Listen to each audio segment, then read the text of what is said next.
Hey guys, it's Dino as usual, and in this video we are going to talk about minor pieces endgame. First of all, few people actually study those endgames, and they are making a mistake because they are really important. They occur pretty usually in the endgame. So you should know them and you should study them. So first we are going to look at bishop and pawn versus a king. And probably you are thinking, hey, this is easily winning, what are you talking about? But actually there are instances where this is a draw, and you should know it.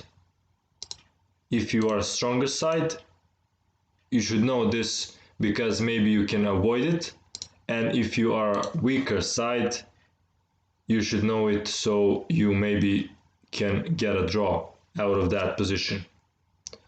So that's what we are going to cover. So first of all, it's a draw if the pawn is a rook pawn on this file. So in this case, this is not a rook pawn, so this is easily winning. Also, if queening square, let's say it's a rook pawn and queening square, this square. Okay, imagine that this pawn is here. Okay, you can see it. So the queening square, this is a queening square. It's of opposite color of your bishop. Your bishop is a dark square bishop, and this is dark square. So that does not qualify. And in those two instances, the game is a draw. And of course, if king can get to the queening square, then it's a draw. So let me show you first examples where it is not a draw. So it is going to be much more clearer to you. So this is not a draw because we don't have a rook pawn. And how do we win this? We just push the pawn, check, and now we just move bishop anywhere. Let's say here, he has to move, we go up, has to go here, we make a queen, he goes here, and we can probably the fastest is to go here, to not allow him to go to h4, and after he goes here, we give a checkmate. So that's the first example where it is not a draw. Let's see another example. Here we have a rook pawn, and let's see if it is a draw.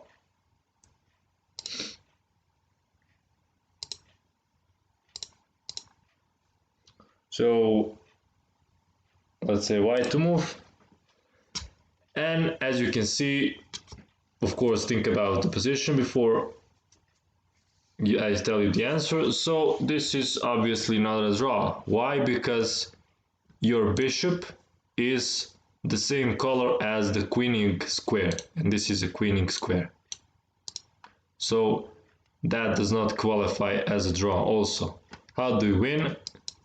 Very easy. You give a check, king g8, and you push the pawn. Make queen, and this is pretty easily winning. Okay. And now we are going to show an example where it is draw.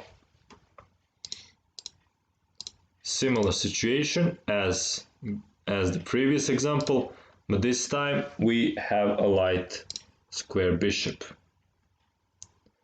And it's a draw no matter who has the move,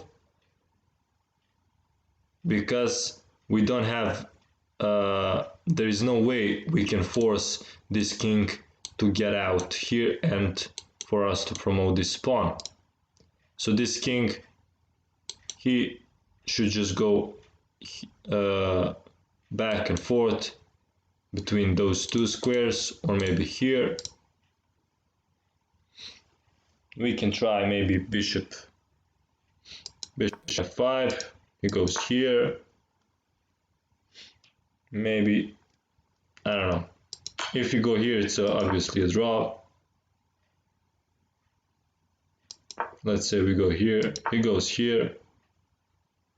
There's just no way to force him out, no matter what we do.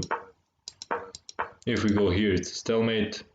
You can try this for yourself, but I guarantee you won't succeed if king goes just back and forth between those three squares. If he goes here, of course, you are going to win, but player who is not, I don't know, who got a good nice sleep, won't go here and lose the game. Okay, let me show you one more example to a little bit more complicated to illustrate these principles that we learned.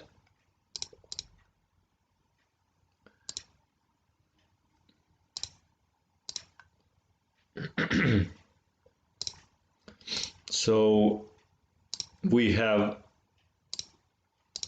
as you can see, a light square bishop that it's a opposite color of the queen square of this pawn. So obviously if we lose this pawn, then it's a draw. So the big mistake would be to play g4, because he's just going to take and this is a draw. That's why you should little by little advance this pawn safely and avoid this kind of scenario. Let's see how do you do it.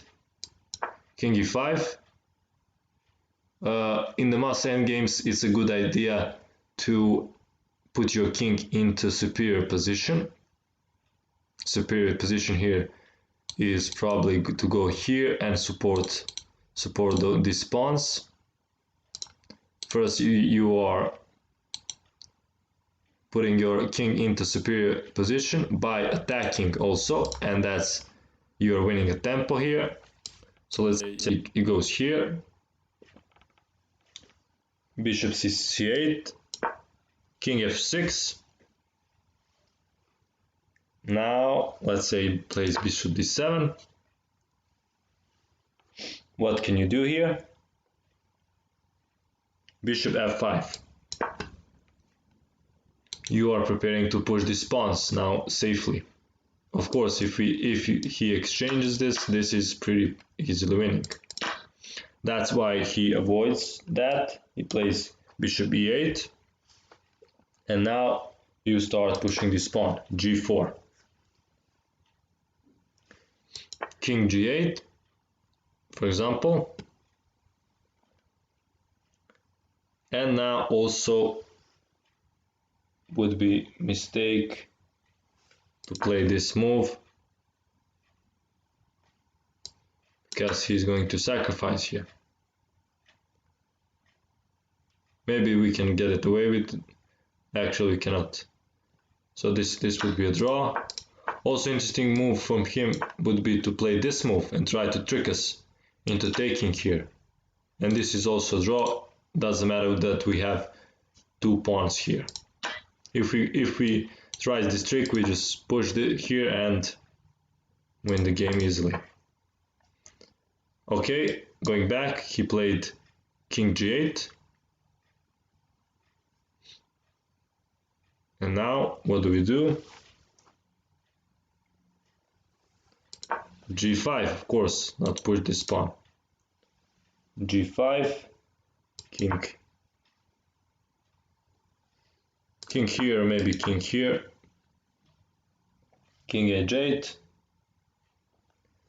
and bishop g4, trying to support advancing this pawn. Also good was bishop g6, and also we are going to push these pawns.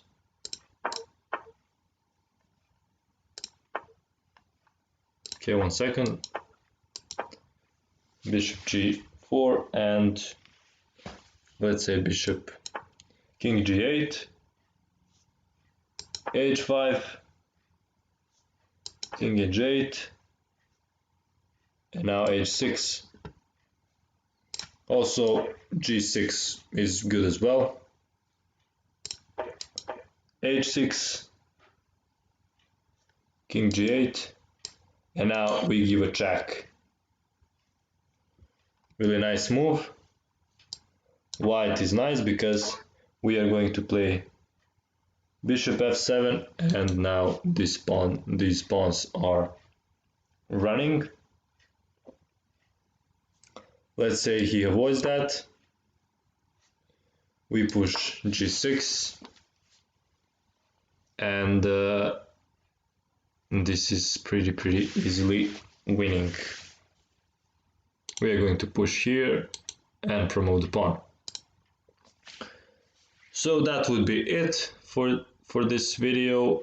Bear in mind those principles so you can avoid these kind of things, and also maybe if you are weaker side, not avoid these things but draw the game.